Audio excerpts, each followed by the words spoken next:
Shalom, apa kabar? Saya senang ketemu kamu di video saya kali ini. Saya berharap kamu sehat dan terus dalam berkat Tuhan yang sempurna. Amin. Ya,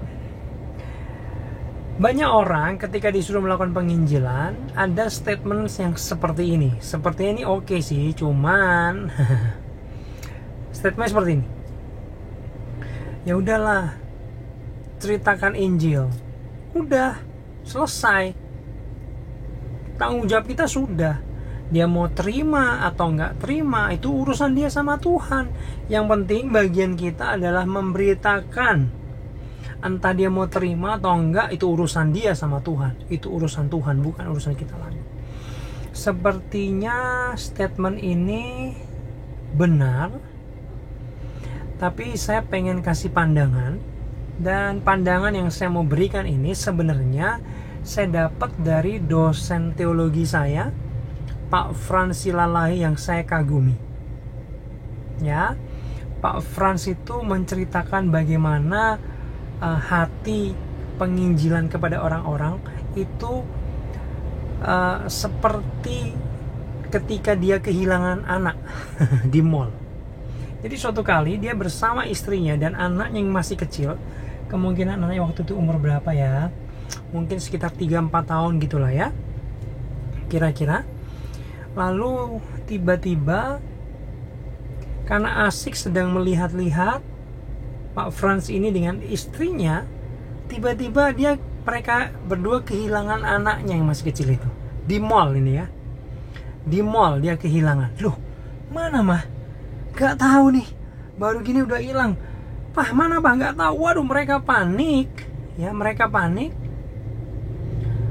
Anak saya hilang. Dia cari security, dia cari otoritas di mall itu.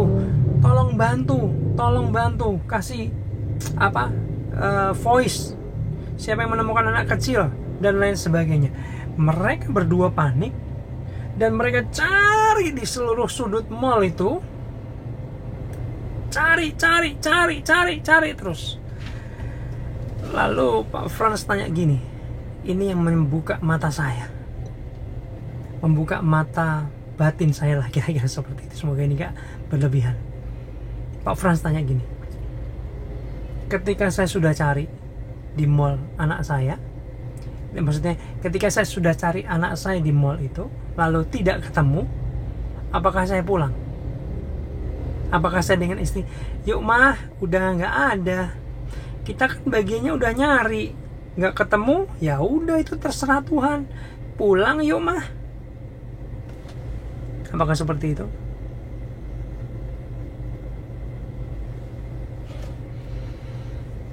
Pak Frans dan istrinya tidak akan pulang sebelum dia menemukan anak itu. Mallnya mau tutup kah? Betul? Dia akan terus cari, bahkan dia nggak akan pulang sampai anaknya itu ditemukan. Demikian juga dengan penginjilan. Ketika kita sudah memberitakan Injil, tolong jangan hanya berkata, bagian saya sudah saya lakukan, selanjutnya terserah Tuhan. No. Tapi pastikan kita cari tahu, kita terus push, kita terus mendekat, kita terus bergerak. Pastikan apakah dia benar-benar sudah menerima Tuhan dan Juru Selamat. Apakah mereka sudah benar-benar diselamatkan sampai mau terima keselamatannya. Ini bukan bicara tentang memaksa, tapi bicara tentang hati kita. Dia sudah benar-benar selamat belum ya? Aku gak rela kehilangan dia di surga.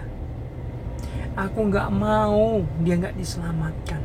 Aku mau pastikan dulu, aku mau yakinkan dulu, aku mau terus pendekatan terus, aku mau cari tahu, aku mau terus deketin.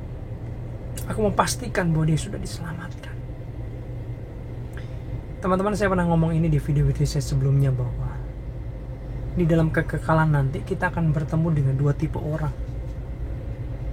Ya, pertama, kamu akan ketemu beberapa orang di surga. Lalu kamu akan disalamin, Jim. Kamu akan dipeluk. Lalu orang ini akan berkata, makasih Jim. Aku di surga ini gara-gara kamu. Cerita juru selamat. Jim, makasih. Thank you banget. Kalau kamu gak cerita aku di neraka, Jim, makasih ya. Itu tipe orang yang pertama. Tapi kalian harus tahu, ada tipe orang yang kedua yang dia akan teriak dari bawah.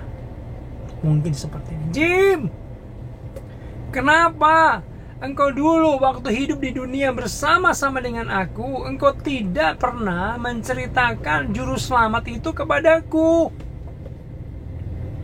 Aku di neraka ini karena kamu gak pernah cerita, Jim, juru selamat itu ada.